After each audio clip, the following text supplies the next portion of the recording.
एक प्रश्न किसी ने किया कि आप जो प्रायः ये कहते हैं कि श्री जी सर्वोपरि और उन्हीं के अंश से दुर्गादि शक्तियां हैं, तो मुझे चुभता है कि जैसे आपकी इष्ट राधा महारानी है, ऐसे हमारी इष्ट माता जी हैं, तो आप कहते हो करोड़वें अंश में दुर्गा जी हैं श्री राधा रानी के, तो हमको भी तो चुभता है कि आप कहते हो, हम नहीं कह रहे।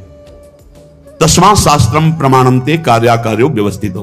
पहली बात तो हमारी श्री जी क्या है, जब हम श्री जी से चित्त जोड़ेंगे तब पता चलेगा। और दूसरी बात है कि जो शास्त्रों में लिखा है उसे, पद्म पुराण पातालखंड अध्याय 81 भगवान शिव कह रहे हैं, भगवान शंकर कैलाश में विराजमान हैं, देवर्षि नारद जी शनकादि बड़े बड़े महापुरुषों की सभा लगी हुई, उस सभा में कह रहे हैं, नारद जी को संबोधन करके भगवान शिव कह रहे हैं, नारद जी ये जो श्री कृष्ण प्रिया राधा है, ये महाचैतन्य शक्ति स्वरूपा जितनी भी देवियां हैं, ये सब इनके अंश से प्रकट हुई है। ये अंतरंग विभूति हैं, इसीलिए इनको कोई जानता नहीं, अत्यंत गोपन तत्व है, इसीलिए इनका एक नाम गोपी है। श्री कृष्ण सदैव इनकी आराधना करते, इसलिए नाम इनका राधा है, और ये सदैव श्री कृष्ण की आराधना में रहती, इसलिए इनका एक नाम राधिका है। ये और श्री कृष्ण दो नहीं है, श्री कृष्ण में राधा है, राधा में श्री कृष्ण है। ये राधा परा देवता है। जितनी भी लक्ष्मी आदि शक्तियां सब इन्हीं के अंश से हैं। आपको भगवान का आह्लाद कहा गया है, आह्लाद, और जब मूर्तिमान ये हुई तो राधा कह गई, किशोरी जी कह गई। और तत्कला कोटि कोट्यंसा, भगवान शिव बोल रहे हैं, तत्कला कोटि कोट्यंसा दुर्गाद्य त्रिगुणात्मिका, दुर्गा आदि जितनी त्रिगुणात्मिका दैवी शक्तियां हैं, ये इनके कला से करोड़वें अंश में प्रकट है। ये ही प्रकट है पर करोड़वें अंश में प्रकट है। हम नहीं कह रहे, ये भगवान शिव कह रहे हैं। जो राधा कृपा कटाक्ष पढ़ते हैं वो पढ़ के देखे, आखिरी में भगवान शिव कह रहे हैं, क्रियेश्वरी मखेश्वरी स्वधेश्वरी त्रिवेद भारतीश्वरी प्रमाण शासनेश्वरी। हमारे यहां सुधा निधि में महाप्रभु हरिवंश चंद्र जी कह रहे हैं, प्रेमणा सन्मधुरोज्ज्वल हृदय संगार लीला कला वैचित्री परमावधि भगवता पूज्य विकापी सता ईशानी च सची महासुख तनु शक्ति स्वतंत्रा परा श्री वृंदावन नाथ पट्ट महिषी राधयु सेव्यामम। बोले तत्कला कोटि कोट्यंसा, कला उन्हीं की कला, राधा की ही कला, श्री किशोरी जी के ही अंश से करोड़ों अंश में सब शक्तियों का प्रादुर्भाव हुआ। श्री राधा अपने अंश से महालक्ष्मी रूप धारण करती हैं, तो भगवान श्री कृष्ण नारायण रूप धारण करते हैं। मुनि श्रेष्ठ थोड़ा भी भेद नहीं है।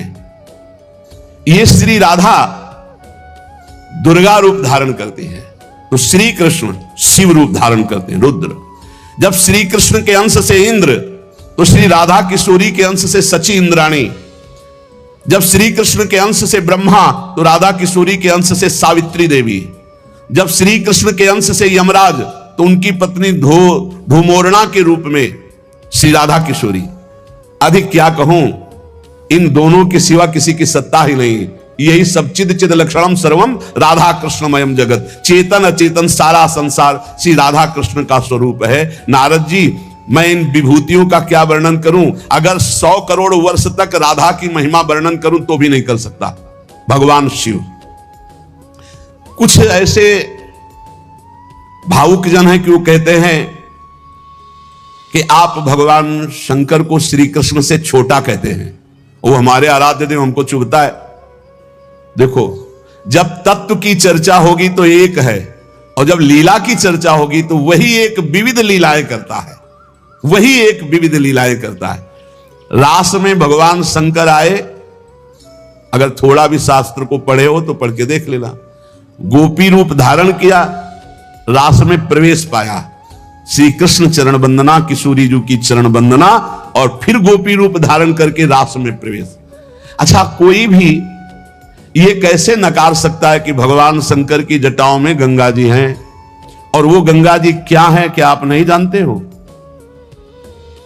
गंगा तरंग रमणीय जो जटा कलापम गौरी विभूषित वाम भागम, भगवान शिव के लिए आता है। तो जो जटा कटा संभ्रमम भ्रमण नीलम पर निर्झरी जो विराजमान है गंगा जी, वो कौन है? गांगम वारि मनोहारी मुरारी चरण अच्युतम त्रिपुरारी शिरश्चारी पापापहारी पुनात्मा। देखो भाई, तत्व एक है, पर लीला में जब प्रारंभ होगा तो लीला में छुटाई बड़ाई हंसी मजाक, वो उनकी आराधना, उनकी आराधना।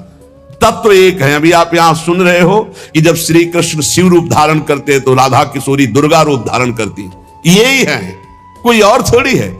पर जब लीला की बात आती है तो वही भगवान शंकर गोपी रूप, आज भी भगवान गोपेश्वर का श्रृंगार होता है गोपी रूप में। शाम टाइम जल नहीं चढ़ता, नथुनी बाला और सब चुनरी धारण करके भगवान शिव गोपीश्वर के रूप में विराजते हैं।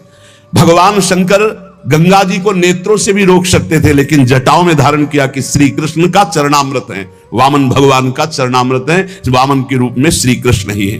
प्राणाधिक प्रियतमा सर्वाभ्या सुंदरी परा सर्वयुक्ता च सौभाग्य भाग्नि गौरवान्विता। हमारी जो श्री किशोरी जो है, एक यहां बात ध्यान रखनी है कि एक प्रश्न और आता है सभा में, जब चर्चा होती है तो उसको सुनकर के लोगों के अंदर प्रश्न आता है कि शिव पुराण में लिखा है कि भगवान शंकर सर्वश्रेष्ठ है, देवी पुराण में लिखा है कि इन्हीं से सबकी उत्पत्ति है, आप गणेश महिमा को देखो तो यम ब्रह्म स्वम ब्रह्म, सब कुछ जिस पुराण को देखो उसी से सृष्टि हुई है। इसका मतलब क्या है? गलत है क्या? जब तुम शिव पुराण पढ़ोगे तो शिव तत्व से ही सबकी उत्पत्ति है, सब कुछ शिव तत्व है। पढ़े हैं, जैसे आप कहा भगवान शंकर ने चिद चिद लक्षणम सर्वम राधा कृष्णमयम जगत, ऐसे कहा गया है हे भगवती हे भगवान, आपसे ही सृष्टि प्रकट है शिव पुराण में, क्योंकि जितनी माताएं वो सब भगवती हैं और जितने पुरुष हैं वो सब हे भगवान शिव आपका ही स्वरूप है। चराचर जगत शिव और पार्वतीमय है। भगवान का ऐसा लिंग प्रकट हुआ शिव जी का कि 100 कल्प तक ब्रह्मा जी उतरते चढ़ते रहे, पार न पाया। फिर भगवान विष्णु उसमें पढ़ना शिव पुराण में, तो पढ़ करके बात कर रहे, आर पार नहीं पाया। भगवान शिव से ही नारायण का प्रादुर्भाव होता है, भगवान का प्रादुर्भाव होता है, भगवान शिव से ही ब्रह्मा का प्रादुर्भाव होता है। जब देवी भागवत पढ़ो तो सब कुछ देवी जी से प्रकट हुआ, तो क्या झूठा है क्या? पुराण कोई झूठे हैं क्या? तो अगर उनसे प्रकट हुआ तो इनसे कैसे? भागवत पढ़ करके देखो तो श्री हरि से नाभि कमल से ब्रह्मा, ब्रह्मा की भ्रकुट से शंकर, रुद्र का अवतार। उधर पढ़ करके देखो तो भगवान शिव से ब्रह्मा और श्री हरि प्रकट होते हैं। देवी भागवत पढ़ करके देखो तो देवी शक्ति। ये है क्या? तत्व। तत्व एक है, वही परमात्मा है। वही जब शिव पुराण पढ़ोगे तो सब कुछ शिव की, जब भागवत पुराण पढ़ोगे तो सब कुछ श्री हरि का, और जब देवी भागवत पढ़ोगे तो सब कुछ वही। देवी प्रपन्नार्थ हरे प्रसीद प्रसीद मातर जगतो खिलस्य प्रसीद विश्वेश्वरी पाहे विश्वम तुमीश्वरी देवी चराचरस्य। हे देवी, तुम ही चराचर में व्याप्त हो, तुम ईश्वरी हो, तुम सर्वशक्तिमान हो, तुमसे बढ़कर कोई नहीं। क्या समझते हो? जो जहां है वही परम तत्व है और वो वही सब कुछ है। इधर से हम देखेंगे तो कृष्णाकार, उधर से देखोगे तो शिवाकार, उधर से देखोगे तो दुर्गा में, उधर से देखोगे काली में। जो बोलो वही परम तत्व है। पर जब हम लीला का गायन करते हैं तो लीला में विभाग हो जाता है। वही एक परमात्मा, वेद कहता है एकोहम बहुश्यामा, मैं एक बहुत रूपों में हो जाऊं। अब वही परमात्मा शासक बन गया, वही शासित हो गया, वही धर्मात्मा बन गया। उसी के छाती से धर्म प्रकट हुआ, उसी के पीठ से अधर्म प्रकट हुआ। अधर्म करने वाला दंडनीय हो गया, धर्म करने वाला बंदनीय हो गया। लेकिन दंडनीय और बंदनीय में दोनों में एक तत्व विराजमान है, तत्व में अंतर नहीं। ये जो समझते नहीं ना, लीला को समझते नहीं है और तत्व को समझते नहीं, तो ये झगड़ा करने लगते हैं कि शिव को छोटा कैसे कह दिया। पूछो शिव जी से जाके, अरे उनको देखो तो रात दिन भगवत श्री हरि चर्चा करते रहते, और हरि को देखो, उनसे पूछो जाके कि तुम्हारे आराध्य देव कौन है, बोले शंकर। हरि से पूछो कि तुम्हारा गुरु कौन है, बोले शंकर। और शंकर जी से पूछो तुम्हारा आराध्य देव को, बोले हरि। और हम आपस में लाठी चलाएं। अरे वो एक है, वो एक है, वो अनेक है। अनेक होते हुए भी एक है, एक होते हुए भी अनेक है। इस बात को समझो। जब देवी भागवत, तो देवी ही सब कुछ है, देवी के ही अंश से राधा है। समझिए आप, जब हम वृंदावन से बोलेंगे तो राधा के अंश से देवी है। जब आप शिव पुराण से बोलेंगे तो शिव के अंश से हरि हैं। और जब भागवत पुराण से बोलेंगे तो हरि के अंश से शिव है। आप इस बात को समझिए, जब लीला का बात, लीला प्रसंग आएगी तो उसमें भेद हो जाते हैं। जैसे ब्रह्म ऋषियों ने विचार किया कि इन तीन महान भगवत स्वरूपों में कौन सबसे बड़ा है। क्या उन ब्रह्म ऋषियों को पता नहीं कि हरि ही ब्रह्मा है, ब्रह्मा हरि ही शिव है, शिव ब्रह्मा और हरि में किंचित मात्र भेद नहीं। स्वयं भगवान बोले मैं ही हर हूं, मैं ही विधि हूं, मैं ही हरि रूप हूं। जगह जगह वर्णन है। लेकिन जब भृगु जी परीक्षा के लिए गए तो ब्रह्मा जी के सामने जाके ऐसे खड़े हो गए।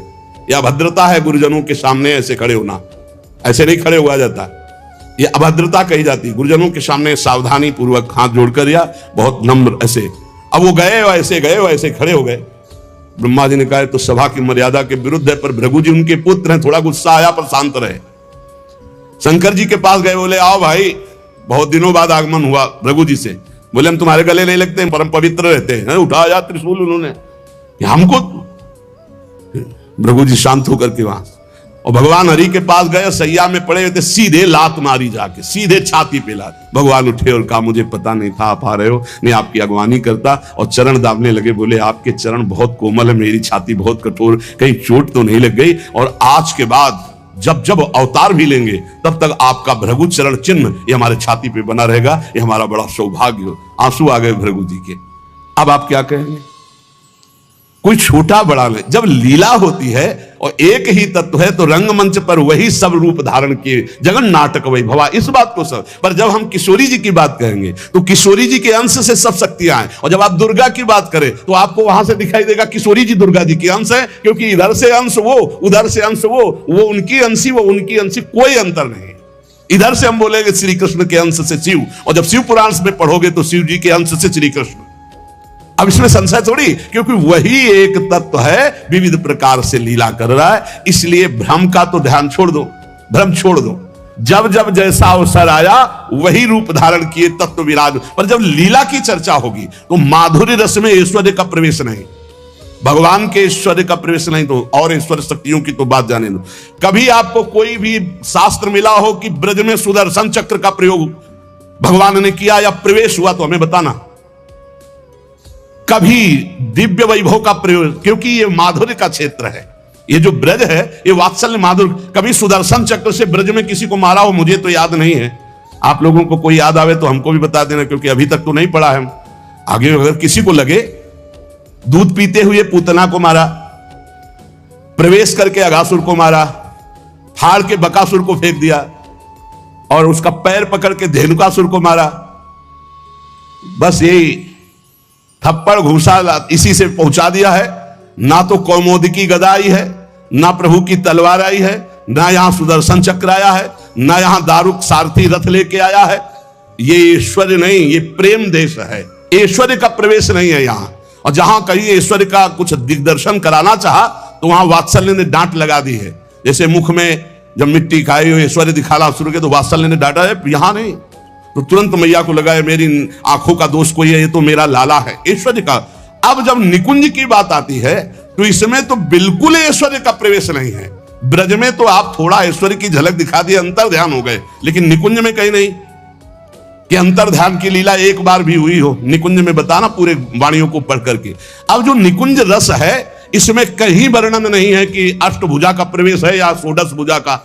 हमारी ही श्री जी सब अंशों से है, लेकिन ऐश्वर्य रूप नहीं, ये महामाधुर्य रूप है। इसी महामाधुर्य की महिमा की हम उपासना करते तो हमारे लिए हमारा उपास्य देव सर्वश्रेष्ठ है। और जब उपास्य देव की सर्वश्रेष्ठता की लीला में देखते हैं तब ये वर्णन आता है कि अनंत शक्तियां, देखो भगवान शिव ने स्वयं वर्णन किया कि ये जो अनंत शक्तियां तत्कला कोटि कोट्यंसा दुर्गाद्यस त्रिगुणात्मिका। अब देखिए वही प्रभु है शक्ति, वही है शक्तिमान, किंचन मात्र अंतर नहीं। लेकिन प्रभु आदेश करते हैं कि मैं अब अवतार लेने जा रहा हूं, भागवत में पढ़ के देख लेना। तुम हे महाशक्ति बलराम जी का कर्षण करके रोहिणी के गर्भ में डालो और मैं स्वयं अवतार लो। तुम जाकर नंद बाबा के यहां कन्या रूप से पूरी लीला पढ़ के देख लो। और नाम चामुंडा, कुष्मांडा, दुर्गा आदि तुम्हारे विविध नाम भगवान ने रखे और तुम सबकी कामना पूर्ण करने वाली होगी। जाओ मेरा आदेश है, ऐसा करो। भगवान ने आदेश किया, शक्ति कार्य कर रही। भगवान की प्राप्ति के लिए उसी शक्ति की आराधना कात्यायनी रूप से गोपिकाएं करते हैं। कि मुझे श्री कृष्ण पति रूप में प्राप्त हो। उसी शक्ति की आराधना सीता जी गौरी पूजन करती है। और सीता जी कौन है? काल रात्रि निश्चल कुल केरी, महाकाल रात्रि स्वरूपा उनको गोस्वामी जी ने कहा। काल रात्रि निश्चर कुल केरी, यही सीता पर प्रीति घनेरी। ये नहीं समझ रहा रावण की साक्षात इसका काल पधारा है। एक काल रात्रि महाशक्ति स्वरूप चाट जाएंगे, कुछ नहीं बचेगा लंका में। ये दुष्ट जिनके प्रति विरोध भाव कर रहा है कौन है? वही गौरी है और वही गोरी है, वही महाशक्ति है और वही सीता जी है। अब आप समझिए, आदि शक्ति जय जग उपजाया, सीता जी गौरी पूजन कर रहे हैं। गौरी जी खसी माल मूर्ति मुस्कानी, जाओ मनुजा हिराची और मिली सोबर साध सुंदर साव। तो सीता जी कौन है? मनुष्य रूपा को भगवान राम कह रहे। आदि शक्ति जय जग उपजाया, सो अवतरी मोर यह माया। अरे कोई भेद नहीं, कहीं भेद नहीं। पर जब लीला की बात करेंगे तब लीला में भेद दिखाई दे रहा है कि सीता जी गौरी जी का पूजन कर रहे हैं, उनसे वरदान प्राप्त कर रही है। और भगवान प्रिया सती को संशय हो जाता है। लीला भेद देखो कि ये राम जी कैसे सच्चिदानंद में, जब हे खग हे मृग हे मधुकर श्रेणी, पूरा प्रसंग पढ़ करके देखो आप। और है कौन? या देवी सर्वभूतेषु बुद्धि रूपेण संस्थिता। जब लीला में देखोगे तो तत्व की बात भूलना पड़ेगा, तभी स्वाद आएगा। और जब तत्व देखोगे तो शांत रस आएगा। ये दास्य वात्सल्य सख्य, ये रसों का स्वाद नहीं मिल पाएगा। उसमें एक ही तत्व है, तो समझ में आ रहा है वही तत्व है। जब लीला में देखोगे तो आपको वही तत्व परशुराम है, वही तत्व राम जी है। लेकिन राम जी के आगे परशुराम जी घुटने टेक कर जय जय जय रघुकुल केतु, भृगुपति गए तपहि बने हेतु। ये समझना होगा। ये जो आजकल के नए बच्चे ना, ये तर्क वितर्क शुरू कर देते हैं। लीला में तर्क वितर्क नहीं होता है, तत्व में एक ही वस्तु है। तत्व की जब बात करोगे तो आप क्या समझते हो? कितने दिन से तुम दुर्गा जी की उपासना करते हो? बचपन से आराधना, और पूरी अम्मा मान के, पूरी जैसे अपनी अम्मा, पूरा आसक्ति अम्मा, आद्या शक्ति दुर्गा, और पिता भगवान शिव। तुम समझते नहीं हो, जहां हमें भेजा है उस तत्व को, जो समझाया उस तत्व से बोल रहे। तुम उसको दो पक्ष में ले रहे हो। तुम्हारे को क्या पता कि महादेव जी मुझे कितना प्यार करते हैं, भगवती कितना प्यार करती है, हम भगवती अम्बा और महादेव जी से कितना प्यार करते हैं। तत्व को समझिए। राधा तत्व सर्वत्र व्याप्त तत्व है, चिद चिद लक्षणम सर्वम राधा कृष्णमयम जगत। पर जब लीला में स्वरूप राधा जी का जो है वो कहीं त्रिभुवन में कहीं नहीं है, क्योंकि महामाधुर्य रस प्रेम स्वरूपा है, जिनकी आराधना स्वयं श्री कृष्ण करते। और जिन श्री कृष्ण की आराधना भगवान शंकर, शनकादि, ब्रह्मादि सब करते। ये हमारे उपास्य देव है। और जब आप अपने उपास्य देव के विषय में जैसे बोले कि श्री कृष्ण जिनके सेवक हैं ऐसे महादेव, कोई परेशानी नहीं। श्री कृष्ण जिनके सेवक हैं ऐसे महादेव, क्योंकि हमें पता है कि तुम जो बोल रहे हो वो सत्य बोल रहे हो, क्योंकि वैसे उस तत्व को देखा जाता है। ये तत्व है ही ऐसा कि हम जिस भावना से जैसे देखें वैसे दिखाई देगा। जब हम गणेश स्तोत्र पढ़ते हैं तो सब कुछ गणेश जी बने हुए हैं। जब राम स्तोत्र तो सब कुछ राम, जब कृष्ण सब कुछ कृष्ण, जब नरसिंह तो सब कुछ नरसिंह, जब वाराह तो सब कुछ वाराह, वही बने हुए, दूसरा कोई नहीं। इसमें हमें कोई संशय नहीं है। तुम्हें कितना ज्ञान है? उनके पति हैं शिव ज्ञान समुद्र, वो कह रहे हैं। हम तुम्हें पूरा परिचय के साथ बता रहे। पद्म पुराण पाताल खंड अध्याय 81, उसमें कह रहे तत्कला कोटि कोटि अंसा दुर्गा व्यास त्रिगुणात्मिका। कभी रास का स्वाद लिया है? रास का स्वाद लेना है तो ब्रज रस में। इसी यही तो वृंदावन की लीला, मत समझो गुरु को चीला। यहाँ ऋषि मुनि गए हार जपे जा राधे राधे, ऋषि मुनि गए हार जपे जा राधे राधे। प्रियालाल है प्रियालाल। अगर हम जो बोलते हैं उसकी बात को समझ लेना। कह दो कहां प्रमाण है, तो हमारी छाती प्रमाण है। खिलवाड़ मत समझना। अगर तुमने राधा किशोरी की अवहेलना करके कहा कि अम्बा, जब जड़ भरत जी के ऊपर गड़ासा चलाने की बात अम्बा के ही सेवकों ने किया तो भद्रकाली सहन नहीं कर पाई और मूर्ति फोड़ कर प्रकट हो गई, काट के फेंक दिया अपने ही उपासकों को। वो उसमें रहना, राधा किशोरी है। तत्व से बोलोगे तो मुझे कभी कोई संशय नहीं, सब एक हैं। जब लीला में आओगे तो वही स्वामी बनता है, वही सेवक बनता है। जब लीला में देखोगे तो वही छोटा बनता है, वही बड़ा बनता है। वो विविध रूप धारण करके एक ही तत्व खेल रहा है, इसमें संशय नहीं। पर जब लीला का रसास्वादन करते तब आप उसमें संशय मत करो। वो विविध लीलाएं, वही गोपी बना है, वही श्री जी बना है, वही वृंदावन बना है, और वही प्रीतम बना है, और वही खेल रहा है। वही नरक बना है, वही अधर्म बना है, वही दंड विधान बना है, वही रोग बना है, वही विविध प्रकार की यातना बना है। समझो ना, ये तो नर्क भी वही बना। तो जब नर्क नहीं था तब कौन था? श्री कृष्ण। और जब नहीं रहेगा तब कौन है? श्री कृष्ण। तो बीच में जो भास रहा है नर्क वो है कौन? श्री कृष्ण। अब ये जान जाओ तो नर्क नर्क ही नहीं है, परम पद के अधिकारी हो गए। जब यही नहीं जान रहे तो वो दुखप्रद है, अगर जान गए तो वो सुखप्रद है। अगर जानकारी का भी विस्मरण हो गया और सच्चिदानंद में स्थित तो आप ही वो हो, जानत तुम्हें हो जाए। तुम भी वही हो जो शिव, जो कृष्ण। जब तत्व में आओगे तो तुम भी वही हो, कोई किंचन मात्र अंतर नहीं। वही एक परमात्मा तत्व विविध रूप में खेल रहा। चिद चिद लक्षणम सर्वम राधा कृष्णमयम जगत ईशावास्मिदम सर्वम यत् किंचे जगत्याम जगत। और सच्ची मानो बिना भजन के समझ नहीं सकते रे। हमारी भाषा समझ ले, ये तर्क वितर्क से नहीं समझ सकते। जब तक ब्रह्मचर्य नहीं रहोगे, पवित्र आहार नहीं करोगे, लाखों नाम जप नहीं करोगे, तब तक वैसे समझ जाओगे ये कोई बातों का विषय है। भजन नहीं करोगे, परमात्मा तत्व तुम्हारे तर्क वितर्क से समझ में आएगा। इसलिए समझा देते कि समझ लो, तुम्हारा मंगल हो जाए। और अगर ऐसे पक्ष विपक्ष की भावनाएं रखोगे तो तुम्हें संतों में दोष दर्शन हो जाएगा। पक्की बात समझ लो। इसलिए बहुत सावधान। यहां से जो चर्चा होती है वो भगवत प्रसाद स्वरूप होती, उसका पान करो तर्क छोड़ करके। खूब नाम जप करो डट के, बन जाओगे। खूब संतों की चरण धूलि माथे पे। हाँ, लहु गणित तत्प्रसाद याति न चेद्या न निरूपणात् गृहाद्वा न छंदसा न जलांग सूर्यो बिना महात्पाद रजोभिषेकम। रज लगाओ संतों की चरणामृत पियो, संतों के वचनों का श्रद्धा विश्वास पूर्वक बढ़िया मंगल में ज्ञानी हो जाओगे। आपको कोई संशय नहीं रहेगा। पर लीला में बड़ा अंतर है। जब विमान पे चढ़ा हुआ जो वृत्तासुर बने थे, चित्रकेतु उनका नाम था। और जब भगवान शिव को वो ऐसे शब्द जो नहीं बोलने चाहिए वो बोल रहे थे तो अंबा जी गुस्सा हो गई। तो भगवान शिव ने कहा था कि तुम्हारे क्रोध और श्राप का उसके ऊपर कोई फर्क नहीं पड़ेगा। क्यों? बोले श्री हरि का निज जन है, साप दे दिया जा, दैत्य हो जा, क्या फर्क पड़ा? अंतिम समय जो वृत्तासुर की स्थिति है वो देख लो। जो भगवान शिव ने, कोई फर्क नहीं पड़ने वाला। क्यों? वो भगवान श्री हरि का निज जन है, भगवान का जन, भगवान शिव का है। भगवान शिव को भी गुस्सा नहीं आया, अंबा जी को गुस्सा आ गया। ऐसे जगत गुरु भगवान शिव से ऐसे नहीं बात करना चाहिए। विमान से उतरकर साष्टांग दंडवत होना चाहिए। त्रुटि है तो भगवान शिव ने कहा त्रुटि होते हुए भी श्री हरि का, इसलिए इसके ऊपर कोई फर्क नहीं पड़ेगा। और नहीं बना वृत्तासुर मिला तो ऐसा वृत्तासुर बना हाहाकार त्रिभुवन में मच गया। होश उड़ गए देवताओं के। जब दधीच की हड्डियों से वज्र का निर्माण हुआ, जब देखा कि हाथ में ऋषि का जो अस्थि पंजर उसी से वज्र का निर्माण हुआ है, तो कहा देवराज ये मत सोचना मैं वज्र से डर रहा हूं, रुक जाओ। भगवान हरि से बात की।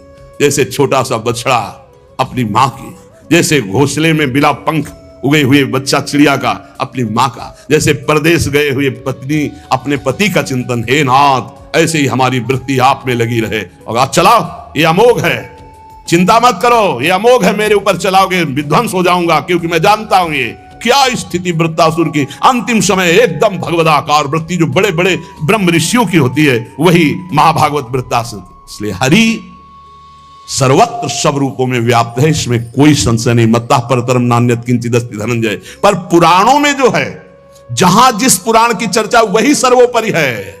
अगर देवी भागवत तो सर्वोपरि, उसी से सबका प्रादुर्भाव। शिव पुराण तो सर्वोपरि, उसी से सबका प्रादुर्भाव। गणेश तो उसी से सबका प्रादुर्भाव। आदि गणेश जिसकी पूजा ब्याह में माता पार्वती और भगवान शंकर भी करते हैं। जिधर देखो उधर वही परम तत्व है, इसलिए कोई छोटा नहीं। पर जब लीला में आएगा तो एक स्वामी बनेगा, एक सेवक बनेगा, विविध प्रकार की लीलाएं होंगी। लीला में प्रश्न नहीं, तत्व में अगर प्रश्न उठाओ तो एक ही तत्व है, उसमें कोई अंतर नहीं। पर जब लीला होती है, जैसे अब शिष्य की लीला, गुरु की लीला, अपराधी की लीला, जीवन मुक्त की लीला, लेकिन तत्व एक ही है, तत्व में अंतर नहीं है। अब तत्व का भाव अंदर जब जागृत हो जाएगा तो जानत तुम्हें हो जाए, वो वही बन जाएगा, उसमें कोई अंतर नहीं। पर लीला में अंतर जीवन भर बना रहेगा। तत्वबोध होने के बाद ऐसा थोड़ी कि गुरु के समान जाकर आसन में बैठ जाए। चाहे जितना बड़ा तत्व ज्ञानी हो, जब गुरु बैठे होंगे तो सर झुकाकर उनके चरणों में बैठेगा। तत्वबोध हो चुका, जानत तुम्हें हो जाए, वो भगवान स्वरूप हो चुका है, लेकिन गुरु है इसलिए नीचे बैठेगा। इसलिए कभी कोई भगवत चरित्रों पर संशय ना करे। कोई छोटा बड़ा नहीं है, पर जब खेल खेलने में उतरते हैं तो वही तत्व छोटा बनता है, वही बड़ा बनता है, वही स्वामी बनता है, वही सेवक बनता है। विविध प्रकार से वो जगन नाटक वैभवा अपने जगत में नाटक का स्वरूप करके वो वैभव प्रकाशित कर रहा है। ये खेल जान जाओ। या रहस्य रघुनाथ कर बेग न जाने कोई, जो जाने रघुपति कृपा तो सपने मोह न होए। ये जो अज्ञान की बातें करते हैं, इनके अंदर भजन नहीं, इसलिए जान नहीं पाते। प्रवचन धंधा नहीं, प्रवचन है ये। जो तुम्हारे हर दुर्गुण दुराचार का नाश करके तुम्हें सत्मार्ग में स्थापित कर देगा। ये वो नहीं है, ये कोई धंधा नहीं, ये केवल केवल भगवत प्राप्ति के लिए। और यहां जितनी चर्चा होती है वो सब उसी एक तत्व की होती है, और उसी एक तत्व में कोई स्वामी है, कोई सेवक है, कोई महान है, कोई छोटा है, बस तत्व में अंतर नहीं। आपने लाखों बार सत्संग में सुना होगा कि तत्व एक ही है, इसमें कभी संशय नहीं है। हां, जब उसकी लीला चलती तो लीला में भेद है और लीला रसास्वादन में भेद है।